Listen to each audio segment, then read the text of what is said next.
지난 시간에는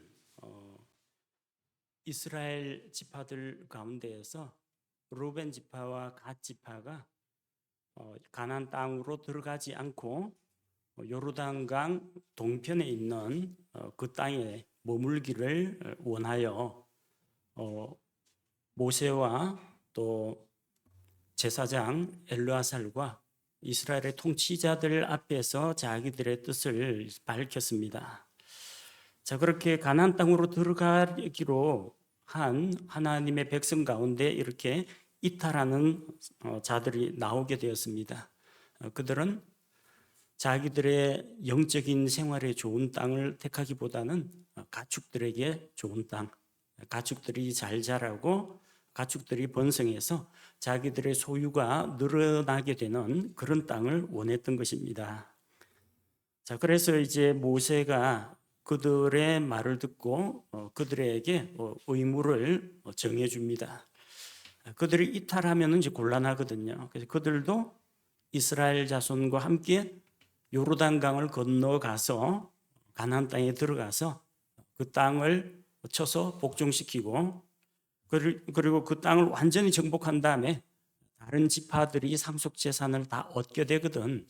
그때서야 자기들의 상속 재산이 있는 요르단강 동편으로 건너갈 수 있도록 했습니다. 그동안에 그들은 자기들의 아내들과 또 노약자들, 어린아이들을 성벽을 두른 도시 안에 거하게 하고 또 가축들을 위해서 우리를 짓도록 했습니다. 그래서 오늘 읽은 말씀과 같이 모세가 요르단강 동편을 얻으려고 하는 자들에게 지정한 그 의무와 그리고 장차 요르단강 동편에 있는 땅들이 각 지파에게 어떻게 분배가 되는지를 설명하고 있습니다. 자, 20절에서 23절 말씀을 보면 모세가 그들에게 제시하는 그 의무가 있습니다. 20절 말씀에 나오는 것처럼 모세가 그들에게 이르되 너희가 만일 이 일을 행하여 무장하고 주 앞에서 가서 싸우되 즉 주 앞에서 가나안 족속과 싸워야 한다. 주의 눈앞에서 주께서 지켜보시는 앞에서 싸워야 한다고 했습니다. 이스라엘은 12개의 지파로 나뉘어져 있지만 실은 하나입니다. 이스라엘 민족입니다. 하나님의 백성입니다.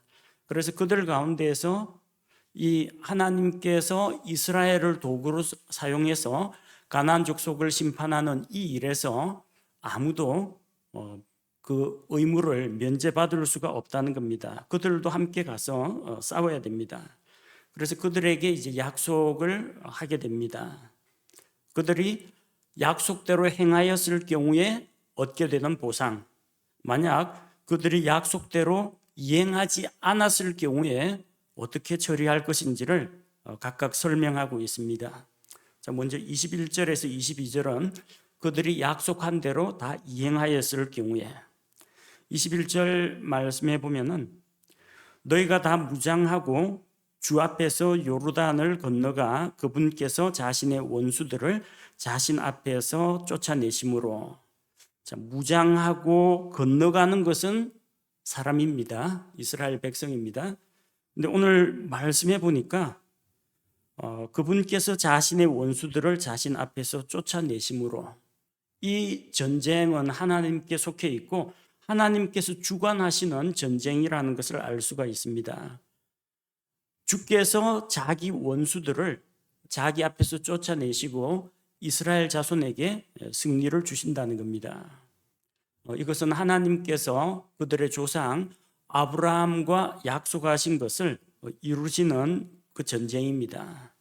그리고 그 약속에 따라서 이 가나안 땅을 이스라엘 자손에게, 이스라엘 백성에게 상속 유산으로 주기 위한 전쟁입니다. 그래서 그들은 주님의 명령에 따라서 주님의 이름으로 주 앞에서 싸워야 합니다. 개인적인 사정이나 자기 지파의 어떤 특수한 사정 때문에 이 전쟁에서 빠져서는 안 된다는 겁니다.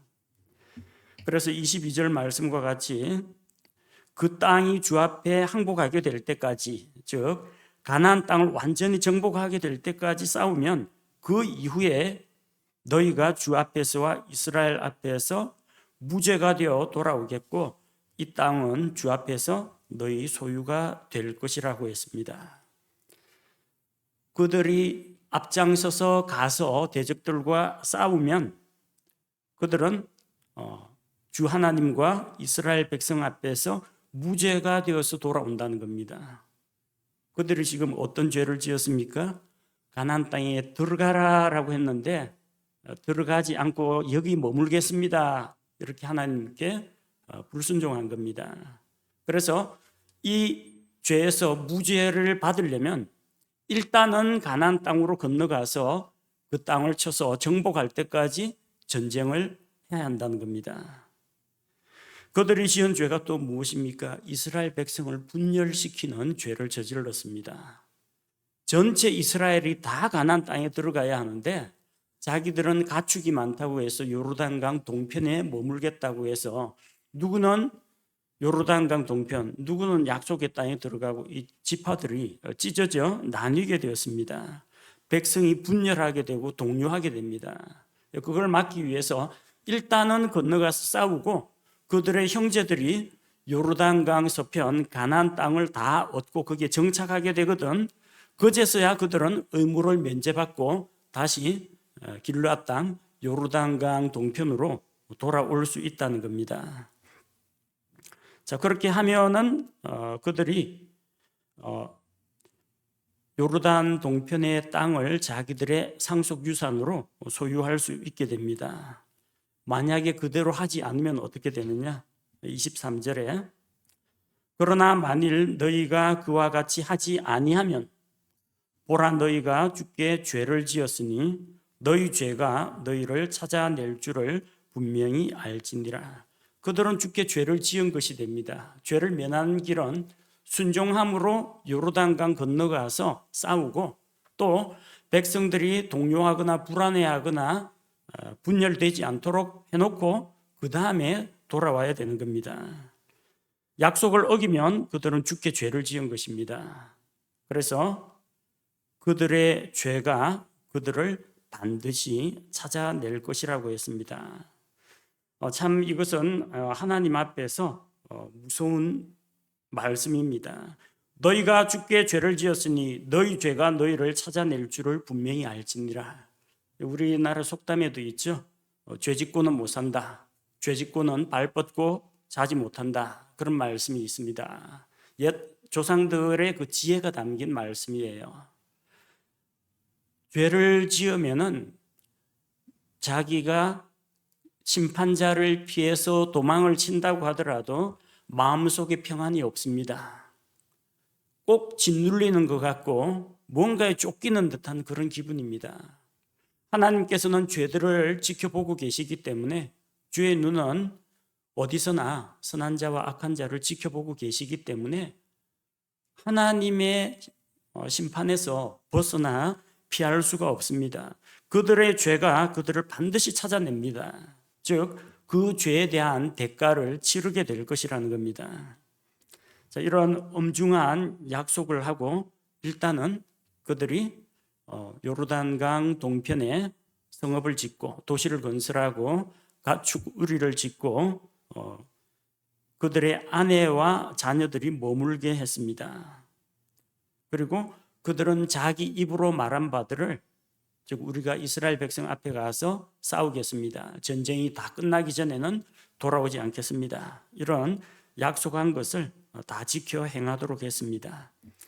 자, 이런 하나님 앞에서 세운 이 엄중한 약속 앞에서 갓 자손과 르벤 자손이 모세의 제안을 따르기로 했습니다.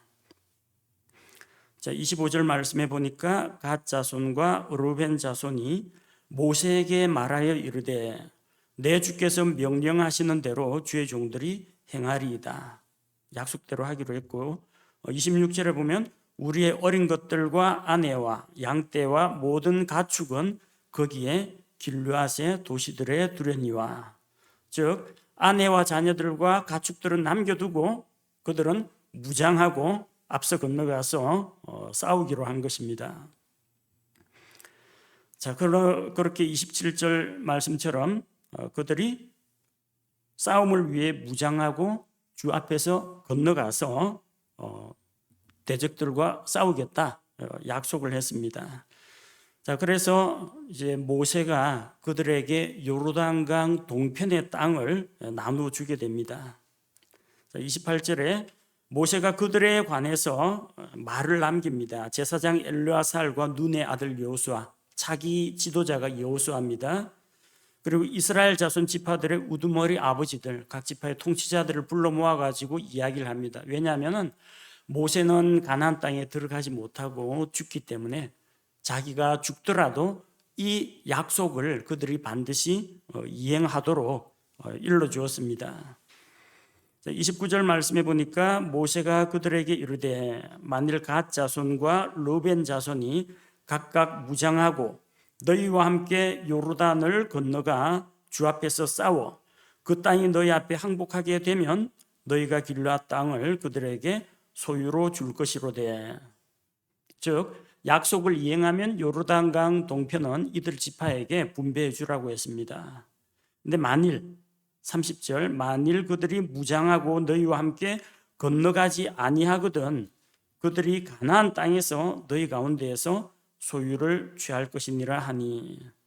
자, 만약 그들이 약속을 어기면 요르단강 동편을 그들에게 주지 말라고 했습니다. 그들의 상속 재산은 요르단강 서편에서 다른 지파들과 마찬가지로 상속 유업을 나누도록 했습니다. 자, 이 제안에 대해서 31절 말씀처럼 갓 자손과 르벤 자손이 흔쾌히 받아들입니다.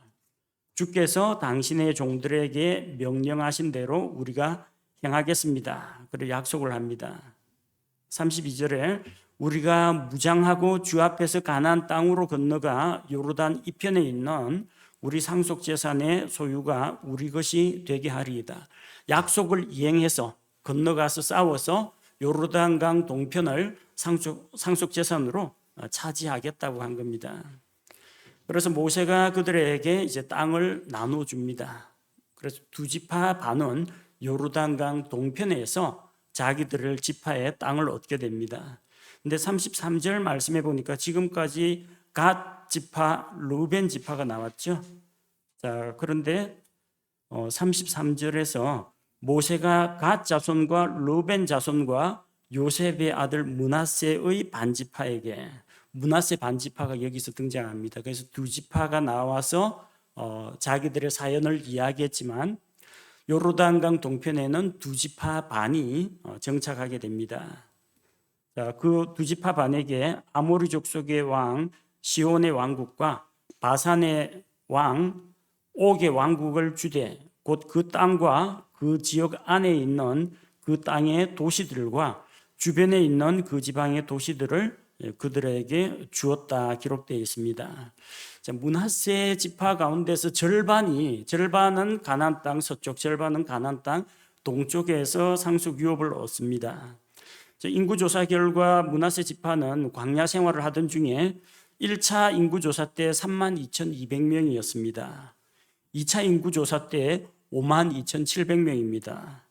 뭐 2배까지는 안 되지만 거의 한 80% 이상 불어났습니다. 인구가 이 5만 단위예요. 다른 지파들 뭐 3만 단위도 있고 2만 단위도 있고 하는데 인구가 이렇게 크게 증가했기 때문에 이 두 지파를 그냥 반으로 나눠 가지고 절반은 동쪽, 절반은 서쪽에서 상속 유산을 차지해도 문제가 없다고 판단한 겁니다.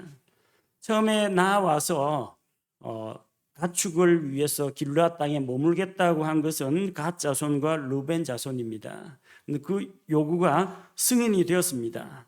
이러한 맹세 약속을 이행하면은 동쪽 땅을 주겠다 약속하니까 이걸 기회로 여기고 므낫세 반지파도 여기에 같이 숟가락을 얹고 자기들도 그렇게 하겠다고 한 겁니다. 뭐 그들 역시 가축을 위하여서 비옥한 땅을 차지하겠다고 한 겁니다. 그래서 모세가 그들에게 아모리 족속 시온의 왕국과 바산 왕 옥의 왕국을 주고 또 그 땅과 그 주변 지역에 있는 도시들 그리고 그 주변에 있는 지방의 도시들까지 그들에게 할당을 해 주었습니다.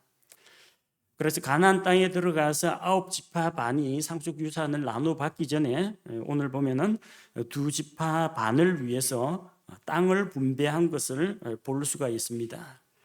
그 내용이 34절에서 32절에 나오는데요. 갓 자손이 받은 땅, 르벤 자손이 받은 땅, 므낫세 반지파가 받은 땅인데 대략적인 위치를 보면요. 지도 한번 볼까요? 잘 안 보이면 여러분 성경책 뒤쪽에 부록에 있는 지도를 보시면 편할 겁니다. 지도 8쪽 뒤쪽에 부록 8쪽에 보면 이스라엘의 12지파라고 나옵니다. 성경책 뒤쪽에 뒤쪽 지도에 보면 맨 위쪽에 므낫세라고 나오죠. 저기 요르단강 동편에 황토색으로 되어 있는 므낫세 지파가 있죠. 갈릴리 호수 오른쪽입니다. 그게 므낫세 반지파입니다. 여기 성경 우리 민수기에서 제시하는 순서하고는 달리 북쪽부터 시작하겠습니다. 그 위쪽이 이제 므낫세입니다. 그쪽에 저 바산 골란이 있죠. 그쪽이 도피 도시 가운데 하나입니다. 그리고 므낫세 아래쪽에 보면요. 갈릴리 바다 맨 끝쪽, 갈릴리 바다가 요르단강으로 들어가는 곳, 거기부터 시작해서 요르단강을 따라서 쭉 가서 사해 위쪽에 있는 여리고, 그 오른편이 갓 지파의 땅입니다. 갓 자손이 받은 땅.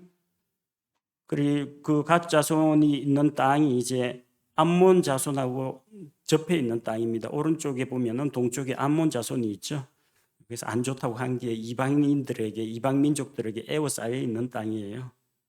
그 다음에 그 남쪽에 보면은 르벤 지파가 받은 땅이 있습니다. 그 요르단강이 사해로 들어가는 그 사해 북단부터 시작해서 그 아래쪽 모압과의 접경 지역까지 그쪽이 르벤 지파의 땅입니다. 그래서 각각 갓 자손, 르벤 자손, 므낫세 반 지파가 이렇게 요르단강 동쪽에서 자기들의 땅을 차지하게 됩니다. 갓 자손이 받은 땅은 34절에서 36절에 소개가 되어 있습니다. 디본, 아다롯, 아로엘, 아드롯, 소반, 야셀, 욕부하, 벳니므라, 벳하란. 여기 성벽을 두른 도시들을 건축하고 가축 우리를 지었다. 그렇게 기록되어 있습니다. 그리고 이어서 37절에서 38절은 르벤 자손이 받은 땅입니다. 그 사해의 동쪽, 그리고 모압의 북쪽, 모압의 위쪽에 있는 곳이 르벤 자손의 땅입니다.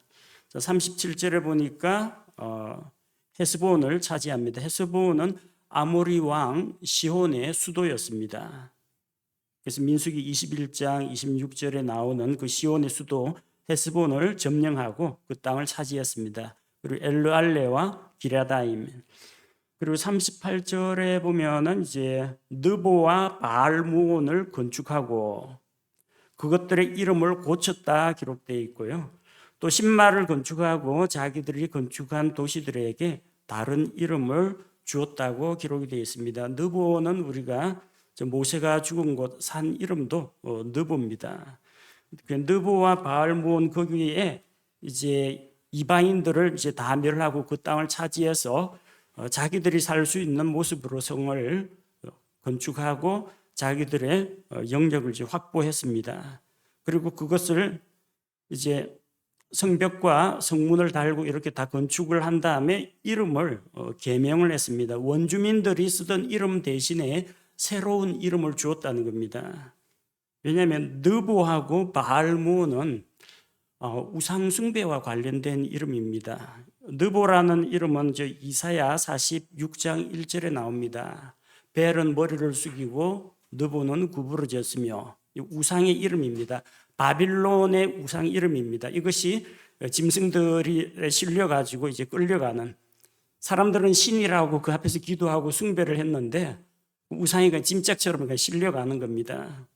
그것은 하나님이 아니고 말 못하는 나무나 돌이나 금속으로 만든 신상에 불과하다는 겁니다. 그리고 바알무온이라는 것은 우리가 전에 살펴본 것처럼 뭐 바알갓, 바알부올, 각 도시들, 부올에서 섬기는 바알하면 이제 바알부올이 되는 것이고요. 갓에서 섬기는 바알하면 바알갓이 됩니다. 뭐 바알하몬도 있고 바알이 붙는 이름이 많아요. 곳곳에서 바알신을 섬겼기 때문에 그렇습니다. 그래서 도시 이름을 느보, 바빌론 우상, 바알, 이거 가나안 땅에 있는 농경의 신, 뭐 이런 신들의 이름으로 불리는 것이 하나님의 백성으로서는 이제 거북하기 때문에 도시들을 건축한 다음에 그 이름을 고쳐 불렀다라고 기록되어 있습니다. 그리고 신마가 있는데 신마는 이제 포도가 많이 나는 곳입니다. 이사야 16장 9절에 나오는 포도의 산지인데 신마를 건축하고 자기들이 건축한 도시들에 새로운 이름을 붙였습니다. 여러분 저 옛날에는 대부분 공부한 학생들이 돈이 없어가지고 참고서 같은 것도요 헌책방 가가지고 중고를 샀습니다. 다른 사람이 낙서해놓고 뭐 답을 달아놓고 했는데도 어쨌든 뭐 답 다 가리고 문제만 보고 풀고 하기 때문에 헌책을 사는데 헌책을 사면 꼭 뭐가 있어요?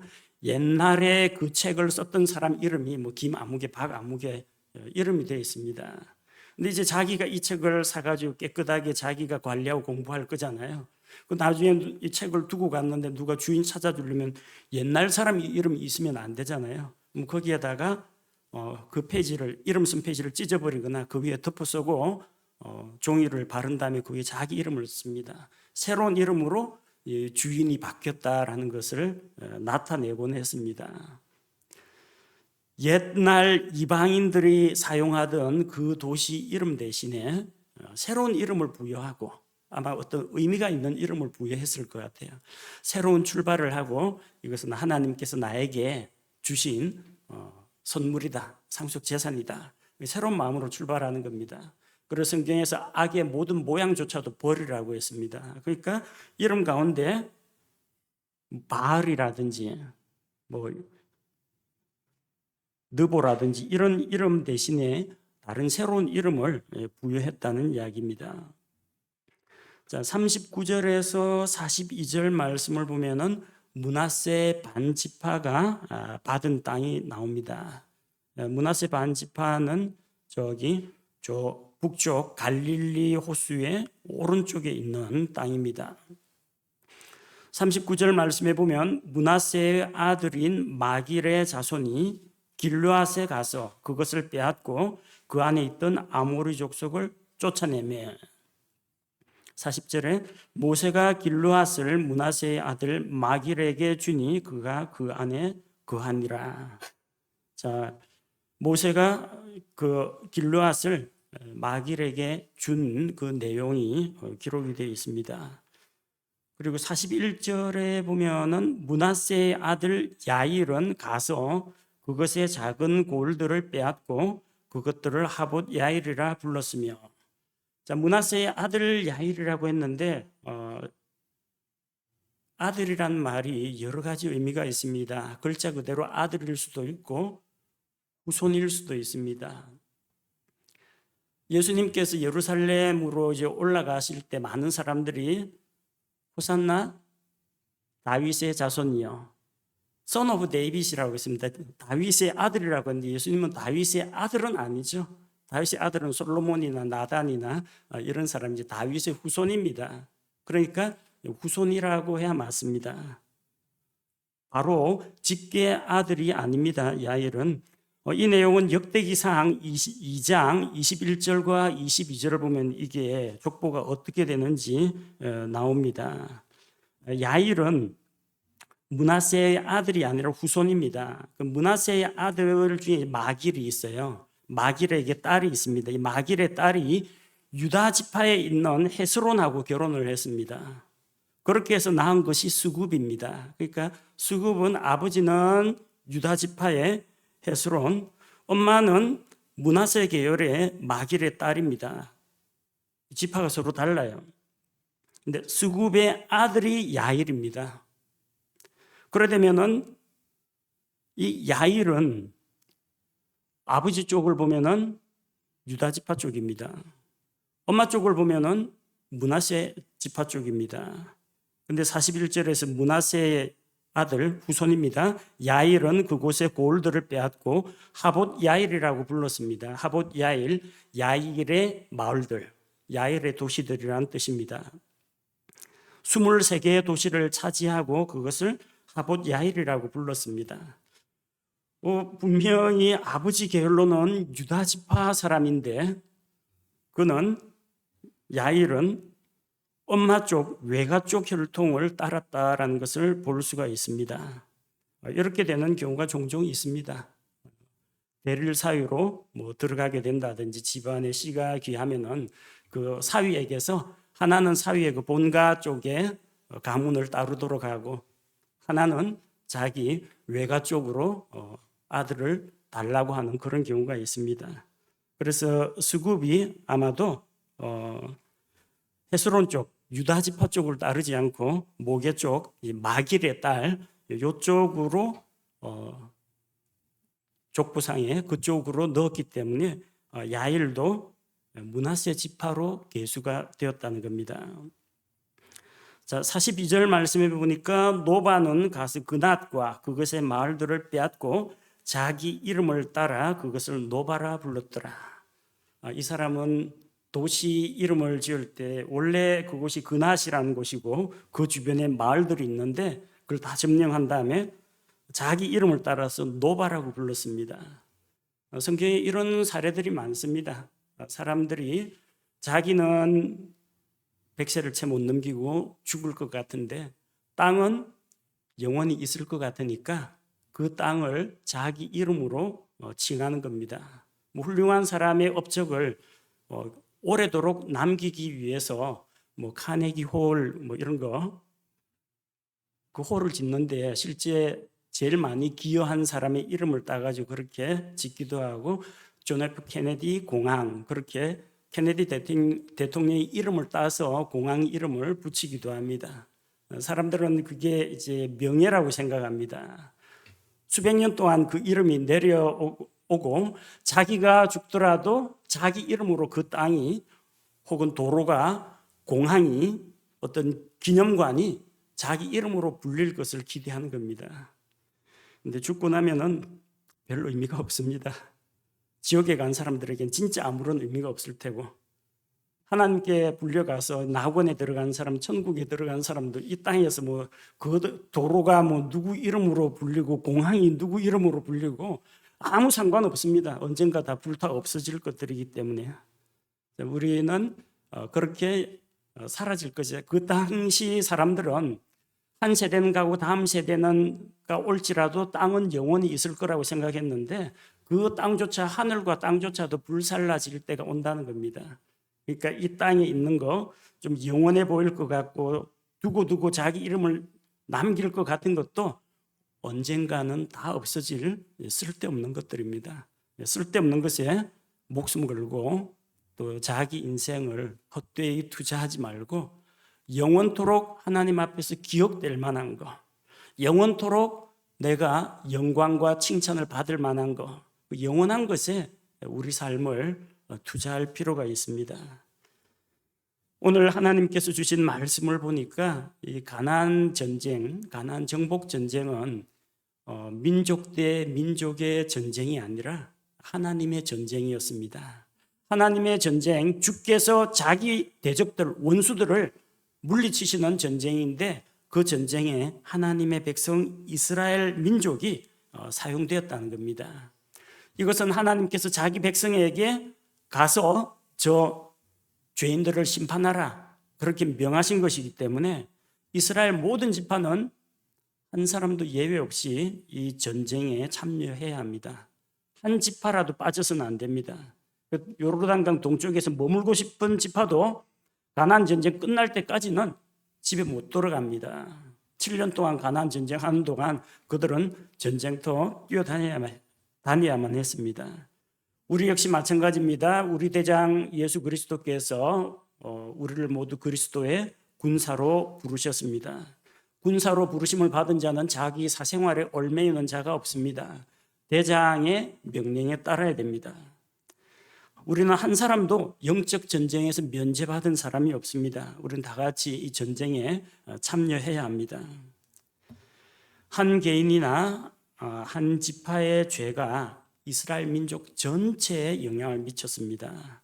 아담의 죄가 이 세상 아담 이후에 오는 모든 사람에게 영향을 미친 것처럼 10명의 정탐꾼이 불신앙의 보고를 한 바람에 그 수많은 사람들을 죄로 오염시킨 것처럼 아간의 범죄로 인해서 수많은 사람들이 그 조그마한 아이성 하나 점령 못하고 전쟁에서 처음으로 패배하고 원수들에게 조롱거리가 된 것처럼 르호보암이 한순간의 잘못된 판단으로 인해서 이스라엘 민족을 둘로 분열시킨 그 사건도 우리가 기억하고 있습니다. 솔로몬 왕 한 사람이 하나님 앞에서 죄를 짓고 우상숭배를 하고 이방 여인의 말에 귀를 기울이는 바람에 전체 이스라엘 왕국이 흔들린 것을 볼 수가 있습니다. 이 이스라엘 12지파 가운데 한 지파라도 여기에서 발을 빼거나 어긋나서는 안 됩니다. 우리 신앙의 공동체 역시 마찬가지입니다. 한 사람 한 사람이 다 소중합니다. 어린아이로부터 어르신들에 이르기까지 한 사람 한 사람이 하나님께 믿음을 지키고 순종하는 것이에요. 그것이 우리 교회가 영적으로 부흥하고 성장하는 길입니다. 가나안 땅으로 그들이 들어가기 전에 이 요르단강 동편에 머물기로 한 지파들은 두 지파와 반 지파는 자기들의 요새를 구축했습니다. 성벽을 쌓고 성문을 달고 또 안전하게 자기 가족들이 머물 처소를 예비한 다음에 그 다음에 무장하고 싸우러 간 것을 볼 수가 있습니다.